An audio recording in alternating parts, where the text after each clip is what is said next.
Rarement joué, la Wally est pourtant parvenue à séduire les milieux artistiques. Cet opéra en 4 actes d'Alfredo Catalani a été créé à la Scala de Milan en 1892 et a su conquérir le public exigeant de la Scala. C'est aussi le dernier opéra du jeune compositeur italien, écrit un an avant sa mort. C'est un grand chef-d'œuvre du répertoire lyrique de la deuxième moitié du XIXe siècle, et même de la fin du XIXe siècle, écrite par un jeune compositeur d'une trentaine d'années. Son dernier opéra, il est mort quelques mois après l'avoir créé. C'est un énorme succès, un triomphe même à la Scala de Milan quand ça a été joué en 1892.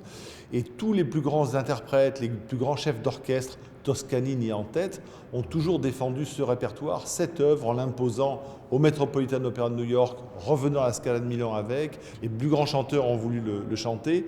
Il y a un air qui est un tube, bien évidemment, mais pas que ça. Il y a une orchestration exceptionnelle, extraordinaire de modernité, à tel point qu'on peut se demander que si ce garçon avait vécu Catalani un peu plus longtemps, qu'aurait-il fait, qu'aurait-il écrit? Je pense que la compétition avec Puccini aurait été très très rude.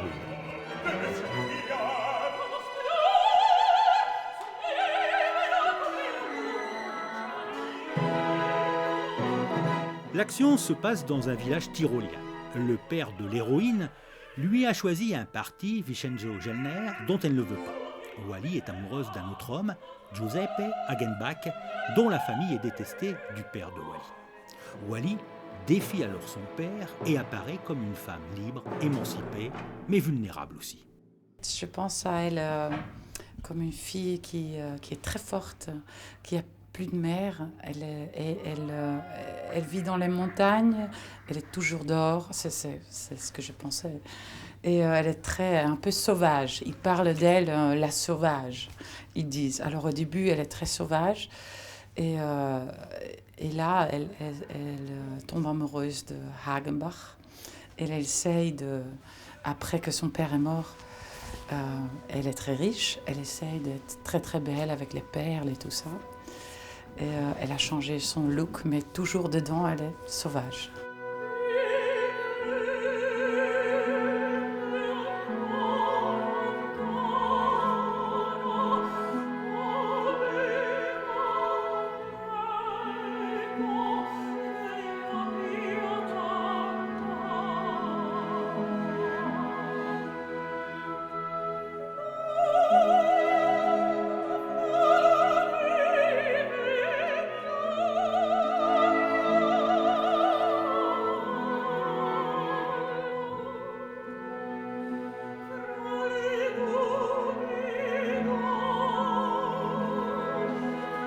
Le principal air de cet opéra est l'Eben né Andro Lontana, une chanson groenlandaise entendue aussi dans le film Diva de Jean-Jacques Benex, dans celui de Tom Ford, A Single Man, ainsi que dans le biopic d'Yves Saint Laurent.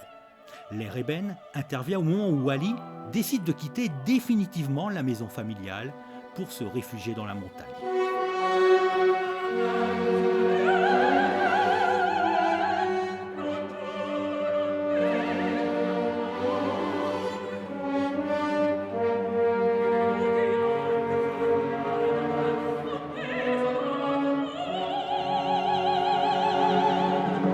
Au début, quand j'ai commencé à étudier ça, je me suis demandé, mais c'est bizarre, parce que Mahler, il a dit que c'est la plus belle opéra italienne.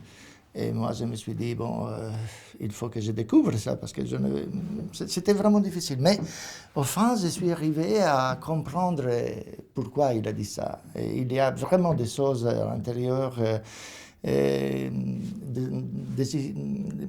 des orchestrations qui sont vraiment à côté à Mahler, à côté à Wagner, à côté à Debussy, à côté à Ravel. Voilà, c'est-à-dire qu'il est quelque chose de nouveau. Mais le problème, c'est qu'il est mort très jeune et il n'a pas eu la possibilité de développer tout ça.